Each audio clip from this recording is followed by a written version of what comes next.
Talk to anybody who was born in a foreign country or who has lived for a period of time in a country other than the United States and listen to them. And in my experience, without exception, they are frightened more at the wokeness that America is now breeding than those of us who were born and raised here. They see what is happening here, in their judgment, is a tragic mirror of what they came out from. Anywhere in the globe. This is a member of our church who gave a witness to what I've just said. Listen.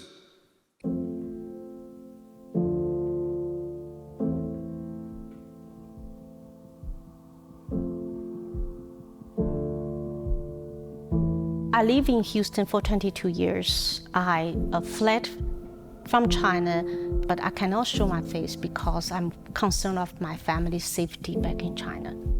In that region, you do not have any freedom, you do not have any choice, you don't have a free speech, you don't have a free religions, and we have churches, but those church leaders, they are Communist Party member. If you have a Bible study, which is unauthorized, they consider that's a crime. You can be arrested. And I came to the United States just for not only freedom and all for the American dream and a fair chance. And this country has become more and more like communist. I can see what's happening here now, and which this country is getting divided. That's not what I wanted to see this country become. As Americans, I think we should wake up now. We should see the big picture of what is coming. We cannot be influenced by the social media and by the media, what they told us.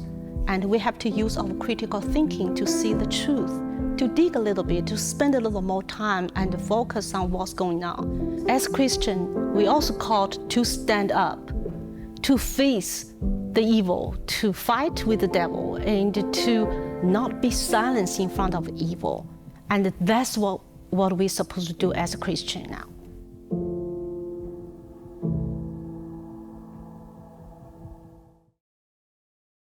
From our church membership alone, we could have hundreds from countries around the world give virtually the same witness that she's offered to us. So I want us simply to look at freedom and remember something, the heavy price that was paid for freedom. If you want to have an exercise in history, just take a long look and take America out of the equation of the world and see what you would perceive what happened in the world today at a heavy price. We have 155 cemeteries in which our heroes are buried in 42 states in the United States. We have other sections of most of our cemeteries that are given to veterans who've been brought back home who paid the ultimate price. Over 4 million people. There's another at least 130,000 that are buried in some 17 different countries all around the world, and their remains were not even brought back to the United States. The cost of freedom. You remember when I quoted Martin Luther King, I'll paraphrase him, and what he said at Southern Methodist University about a year and a half before he was executed, murdered, became a martyr. He said that as long as there is division in the racial equations black feeling they're superior to white, white feeling they're superior to black, prejudice, bigotry on either side. Dr. King said, a nation will never be free. As long as this is going on, if Dr. King were standing here, he would say, you can't have a nation that is free. But thank God, 99.9% of us have come through that dark, demonic valley, have we not? So we look at the First Amendment, the Bill of Rights, the Constitution. Boy, it talks about freedom. You've got 4 big words about freedom. And all 4 of those freedoms are in jeopardy today because of the woke agenda that is being forced upon all of us from every angle of our society. Now, it's interesting, during the period we were dealing with the virus, it's interesting that the one freedom that we lost first in that draconian moments of our history was the one that I would have said is the least important. What would that be? It'd be the 4th freedom. The freedom to voluntarily get together as groups, as family, right? That's the 4th freedom. We have the freedom to do that. That freedom was taken away. And in the process, when that was taken away, the right of rightful assembly, all the other freedoms, the other 3 were changed. We had freedom of religion, but when that was taken away, we had freedom from religion. And then we had freedom from religion, and then we had freedom of speech. Now we had freedom from speech. And that last one was taken away, and now we had freedom of the press. We had freedom from the press. Amazing, isn't it? How quickly those, we would say, indelible freedoms are confused and they are lost. The freedom of religion. How many countries in the world you have genuine freedom of religion? Would you like to count them on one hand, maybe, if you can find them, where people can express their religious faith in freedom and in exercise of that anytime, anywhere? That is freedom. That is a rare thing on the planet, ladies and gentlemen.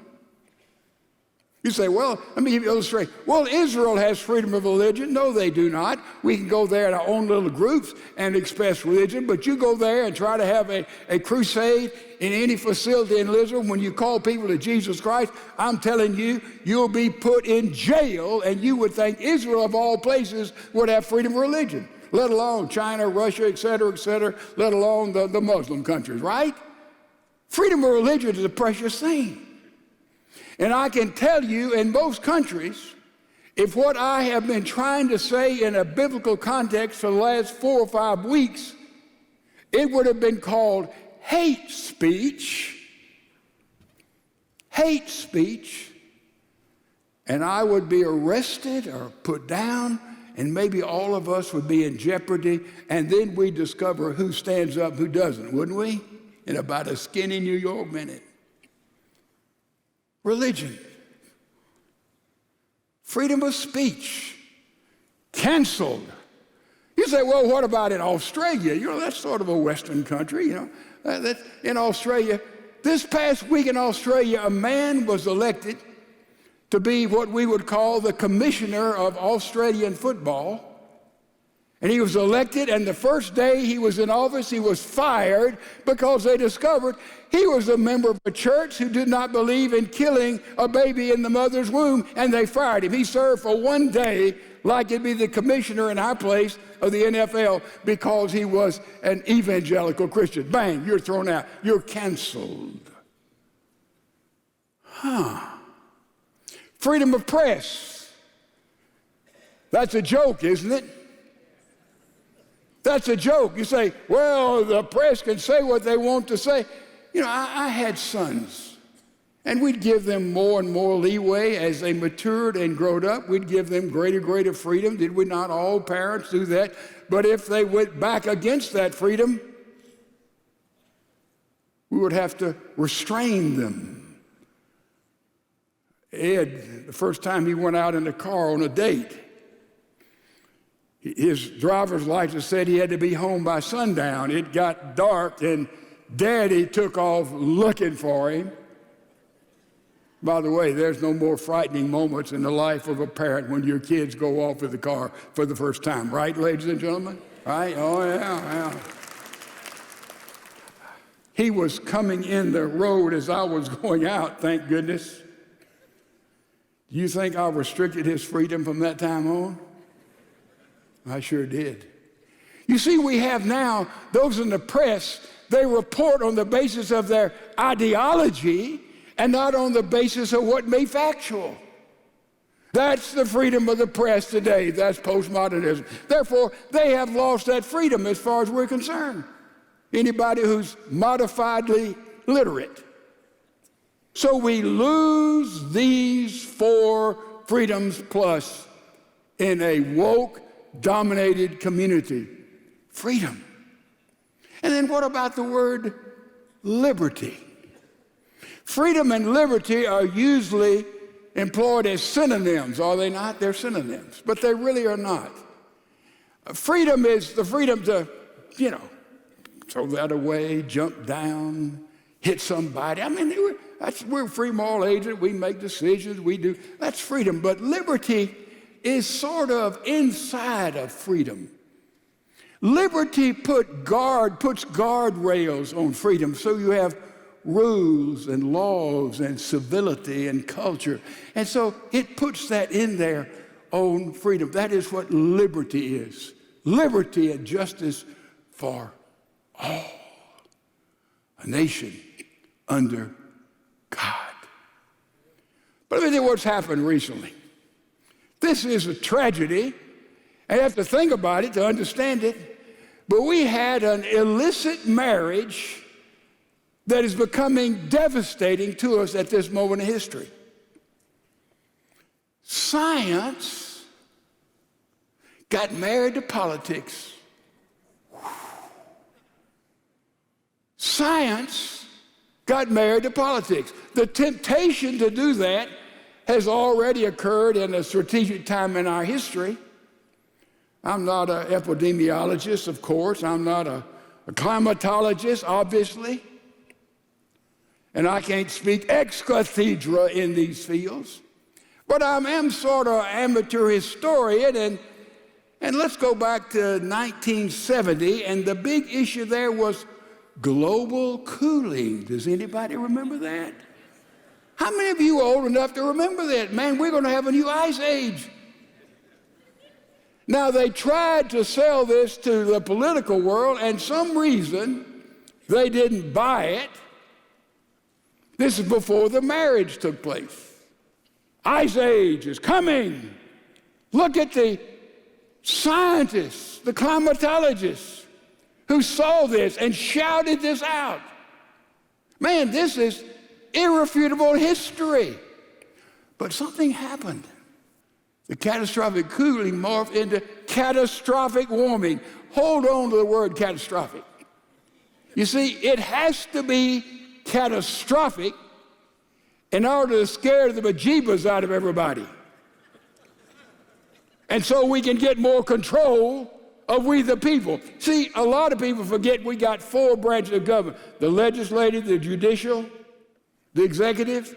But the 4th branch is stronger than all 3. That's we the people, ladies and gentlemen. That's we the people. Now,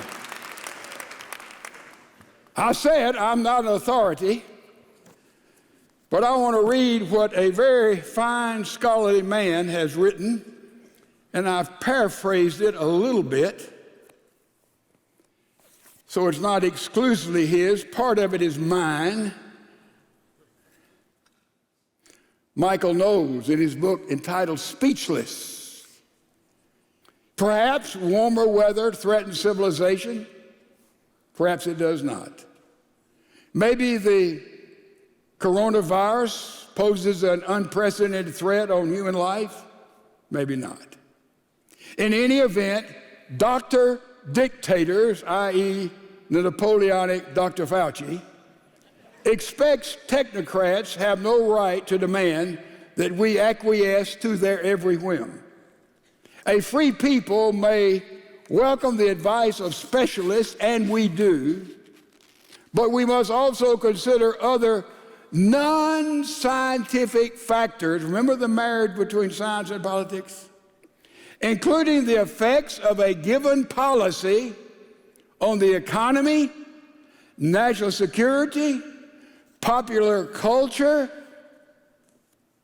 civil rights, social relations, welfare of our children, mental health, and other facets in our republic.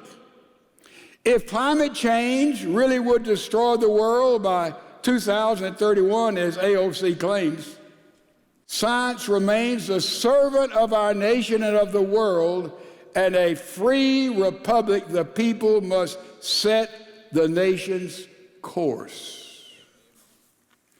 A man far more scholarly than most of us, certainly myself, gave us a very wise moment. You see, we don't submit to draconian efforts when those we've elected to be our servants becomes our Lord and our masters, and that is always derogatory and deadly to a free people when politicians marry science. Now,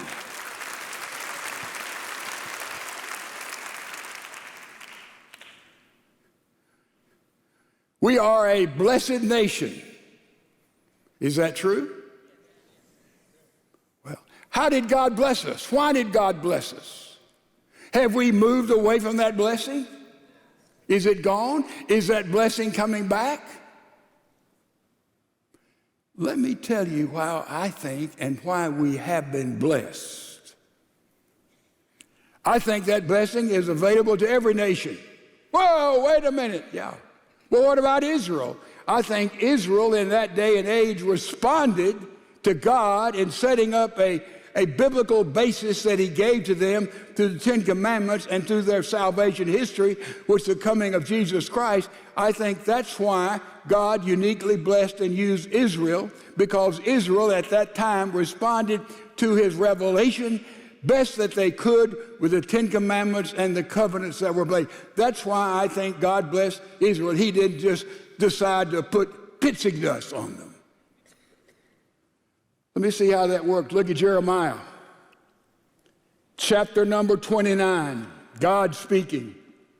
He says, "For I know your plans, United States, any nation, that I have for you, declares the Lord, plans for welfare and not for calamity, to give you a future and a hope. Then you will call upon me and come and pray to me, and I will listen to you. And you will seek me, says the Lord, and find me. And when you search for me with all your heart, I will be found by you, declares the Lord. And I will restore your fortunes and will gather you from all the nations and from all the places where I have driven you, declares the Lord. And I will bring you back to the place from where I sent you into exile." Did you get that? That is such a clear teaching all the way through God's Word. God gives provision, and then we have to respond to that provision. We have to step up and apprehend that provision, just like salvation. God has provided for us to know God in Jesus Christ, right? Jesus died on the cross, God, man, for your sin and my sin, and there is a provision for us to receive him and know him and have life now and forever. And also we have to accept, we have to respond that. This is the way with blessings. He's provided a provision. And America was founded on this basic doctrines with Judeo-Christian provisions that's found in all of our foundational documents. Are they not? The Bible is the source of those. And because of that, he has blessed us. as a people. But when we withdraw from those blessings and those foundations that he's given us, what has he given us in foundations? We've already looked at that. He gave us family, he gave us government, he gave us the church. And when we as Christians exercise freedom within those three basic, fundamental, God-given foundations, then God will bless us and continue to bless us. But when those foundations are broken and cracked and confused and destroyed, as the woke people would have them to be, the liberty and the justice, a nation unto God, he withdraws his hand from us just like he did in history to Israel all the way through those decades. We are blessed to be a blessing, and we are blessed because God has given us a provision, an opportunity, an openness, and we have to accept and accommodate ourselves and receive those provisions which are fundamental to us on the basic doctrines of the United States of America. Do you get what a blessing is? Do we understand what a blessing is?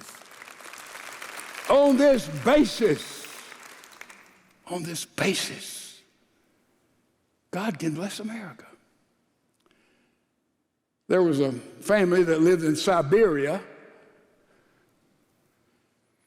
and the Russians came, and their anti-Semitism, they burned the house of this Jewish family down, and the father escaped with the children, made all his way to America,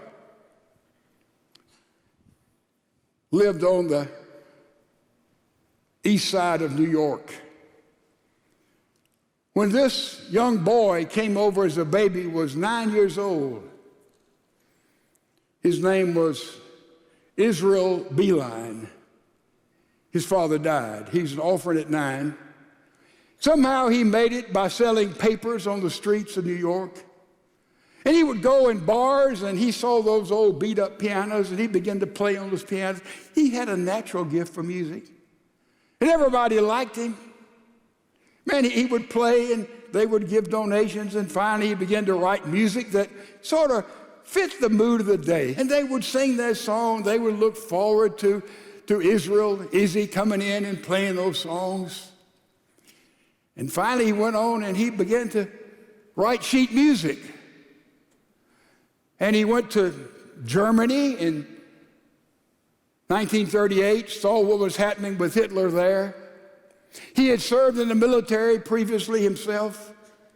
And he came back home to America, and he was disturbed as he saw a demonic element arising in Europe, and he being thrown out with his family, Russia, when he was just a child. And he began to write more music, and he wrote a piece of sheet music, and they got his name confused. Instead of Israel Beeline, they put on it Irvin who?